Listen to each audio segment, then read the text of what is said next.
Salut à tous, c'est Mandiblata. Alors aujourd'hui, on va faire l'avant-dernière vidéo sur le paléozoïque de la série, les temps anciens. Bon, c'est parti pour l'épisode. Le Carbonifère a commencé il y a 298 millions d'années. C'est terminé à 358 millions d'années. Donc ça fait un total de 60 millions d'années, ce qui est quand même beaucoup. Depuis le Dévonien, le niveau de la mer euh, remonte. Le Carbonifère est une période où les montagnes se forment, car les continents sont en train de fusionner pour former la Pangée et la chaîne hercylienne se forment en Europe et les Appalaches se forment aux États-Unis. Et il existe deux océans principaux au Carbonifère, la Panthalassa et Paléothétis. Au Carbonifère, après le refroidissement dû à l'extinction du Dévonien, l'air reste tiède, même s'il y a dans l'air 0,9% de CO2. Je sais pas si vous vous rendez compte, mais c'est 30 fois plus de CO2 qu'au XVIIe siècle, je crois. Au Carbonifère, vous pourriez croiser Ionomus. C'est un des premiers reptiles du groupe des amniotes. Ils apparaissent il y a 340 millions d'années, et les synapsides, les ancêtres des mammifères, en gros, c'est ça, sont différenciés. Il y a 320 millions d'années, les synapsides, les ancêtres des lézards, en gros, sont différenciés, et 5 millions d'années plus tard. Mais les amphibiens géants restent près de 1000 ans.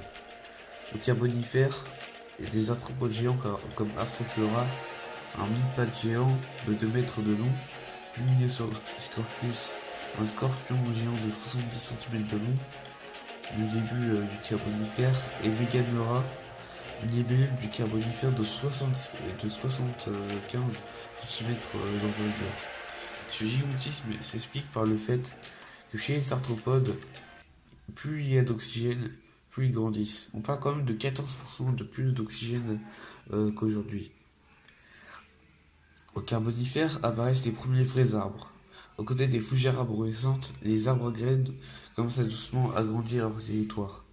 Dans les océans, vous pourriez voir beaucoup de crinoïdes et échinodermes, avec les ancêtres des raies et des requins, qui nagent avec d'autres poissons arêtes. Le nom du Carbonifère est inspiré du charbon qui se forme à cette époque. Le charbon se forme quand les arbres, lors d'incendies ou d'inondations, sont enterrés. Leur sédimentation provoquera leur transformation en charbon. On appelle ça la carbonisation. Enterré sans air et soumis à une pression immense, ce bois se transforme en composé carboné. D'abord, ça se transforme en tourbe, puis en lignite, puis en houille, puis en anthracite et enfin en graphite. La mine des crayons de bois, quoi. Puis le charbon a arrêté de se former. Cet événement va marquer la fin du Carbonifère. Le charbon a arrêté de se former car la lignine, une molécule avec la cellulose compose le bois, euh, euh, sans lignine, beaucoup moins de charbon se forme. Car au Carbonifère sont apparus des champignons capables de détériorer la lignine.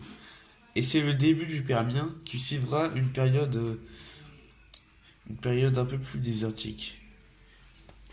À toutes pour le prochain épisode qui sera sur le Permien du coup.